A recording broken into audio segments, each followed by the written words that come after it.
So as you'll know, my main strategy is rent to rent. That's my baby. That's what generates the quick, consistent monthly cash flow.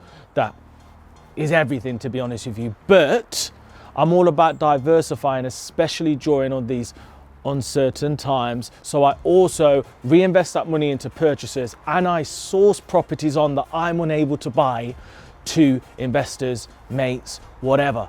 So I'm going to show you two properties today. I've got this one and I've got one literally a stone throw away down the road.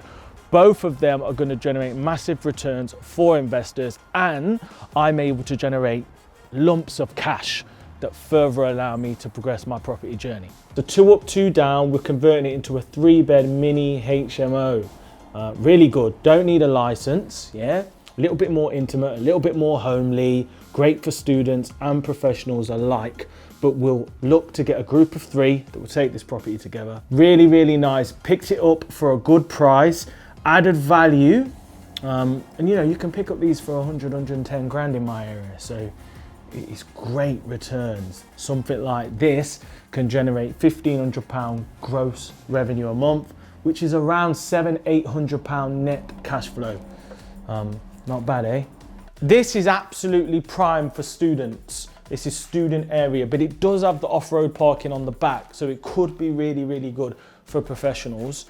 But as you guys know, once I come to renting the properties out, I do a hybrid, which means I might go professional, I might go students, I might even do SA.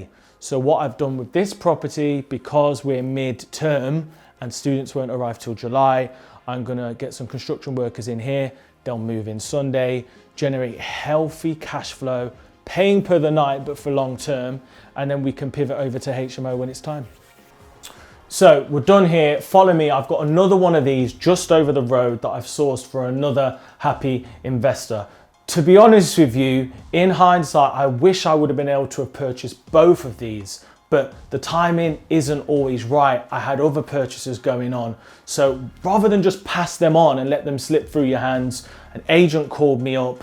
The deal was already there. I might as well monetize it. So these two deals combined have generated around £20,000 extra income. It's powerful, powerful stuff. I'll see you across the road. 139 purchase price, already let from July for students, paying £550 each. Bottom line, this baby is going to cash flow nearly £1,500 a month for my investor. That's £18,000 a year from about a 50-60 grand investment. Good figures. Let's go and have a look. So you've just walked into the property. As you can see, you're in a corridor, traditional Victorian terrace. You take a left now, that's going to be bedroom number 1. You carry on moving forward. This space is going to be your communal living room. We've put the plug sockets everywhere where they need to be. You can see there's a first fix of electrics, so the TV can go on the wall. If you carry on following me, you then come into a galley kitchen area, which looks a bit mental at the moment, but trust me, it will be a kitchen. And we structurally changed this whole area. So originally, this was the end of the kitchen right here. So imagine a wall. The problem is there's only 1 bathroom for 4 tenants. So what we've done is we've extended into the existing outhouse. Okay, we've put a door frame there. The other side of this, there would have been a door, which would have been your traditional entrance into the outhouse, you know, where the old toilet would be in a Victorian terrace. And what we've done is we've blocked that off, put a window, we've blocked this off, which is where the original entrance to the kitchen would have been, and we put it to your right hand side. And if you have a look on the clip, I'll put it in, or I'll follow you, you'll be able to see right to the left. That's a brand new exit to the property, which creates loads of light. Follow me again. And if you have a little peep inside here, you will see that is going to be your next shower room. To the right hand side, we've utilized the archway and you've got a shower area. You're going to have a vanity unit sink right in the middle, and then to the left is going to be your toilet. Boiler used to be the other side of this wall. It's going to be there in a kitchen cabinet, and we're going to have a towel rad here. Simple as that. 139 grand for 4 rooms is really solid. Now, if you're unsure, generally speaking, I like to calculate my returns on purchases. This is only for purchases, based on a price per room. So some people say 40 grand per room fully done is good value. You know, for 4 rooms, 40, 80, 120, 160 grand is good value. But I think a lot of the time, sometimes you have to go up to 150. So this at 140 for the purchase, plus around 30 for the refurb, we're at 170. So divided by 4, we're at about £42,500 per room, and it's gonna fly every year. My primary property strategy is, of course, rent to rent.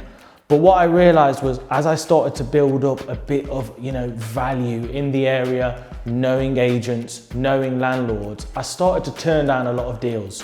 So lately I've turned my hand back to deal sourcing, which, as you know, I did try deal sourcing a few years ago, but I didn't have the knowledge to do it. Now what I'm doing is I'm packaging up these deals, such as this one. This property only cost 139,000. It's going to generate almost £1,500 net cash flow for my investor that has never seen this property. They're down the south of England, chilling, completely hands off. So I've sourced this deal. I'm now project managing the deal. I've already secured tenants at £550 per room per month for July, and then I will manage it, collect the rent, and make sure my investors completely hands off. And it's a win-win. They get an investment property and I get big lumps of cash, because I do charge 3% sourcing fees, I charge 20% project management, and then I'm able to charge a monthly management commission, which adds to my passive income.